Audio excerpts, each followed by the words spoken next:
I got the idea to start Amazon 16 years ago. I came across the fact that web usage was growing at 2,300% per year, and I'd never seen or heard of anything that grew that fast. And the idea of building an online bookstore with millions of titles, something that simply couldn't exist in the physical world, was very exciting to me. I just turned 30 years old, and I'd been married for a year. I told my wife, Mackenzie, that I wanted to quit my job and go do this crazy thing that probably wouldn't work, since most startups don't, and I wasn't sure what would happen after that. Mackenzie, also a Princeton grad and sitting here in the second row, told me I should go for it. As a young boy, I'd been a garage inventor. I'd invented an automatic gate closer out of cement-filled tires, a solar cooker that didn't work very well out of an umbrella and aluminum foil, baking pan alarms to entrap my siblings. I'd always wanted to be an inventor, and she wanted me to follow my passion. I was working at a financial firm in New York City with a bunch of very smart people, and I had a brilliant boss I much admired.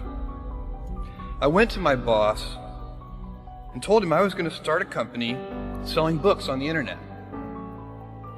He took me on a long walk in Central Park, listened carefully to me, and finally said, "That sounds like a really good idea, but it would be an even better idea for someone who didn't already have a good job."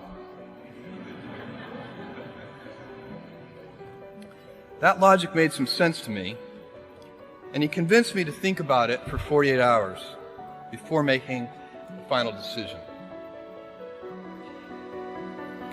Seen in that light, it really was a difficult choice, but ultimately, I decided I had to give it a shot. I didn't think I'd regret trying and failing, and I suspected I would always be haunted by a decision to not try at all.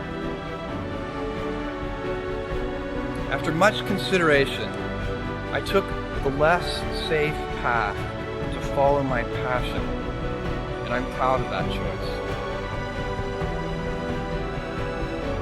Tomorrow, in a very real sense, your life, the life you author from scratch on your own, begins.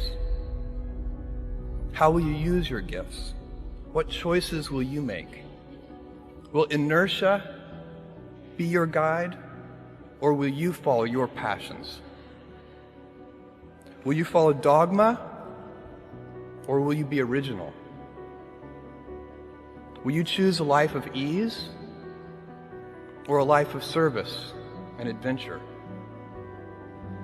Will you wilt under criticism, or will you follow your convictions? Will you bluff it out when you're wrong, or will you apologize? Will you guard your heart against rejection, or will you act when you fall in love? Will you play it safe, or will you be a little bit swashbuckling? When it's tough, will you give up, or will you be relentless? Will you be a cynic, or will you be a builder? Will you be clever at the expense of others, or will you be kind?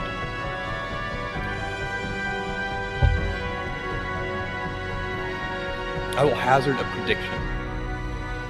When you are 80 years old, and in a quiet moment of reflection, narrating for only yourself the most personal version of your life story, the telling that will be most compact and meaningful will be the series of choices you have made. In the end, we are our choices. Build yourself a great story. Thank you and good luck.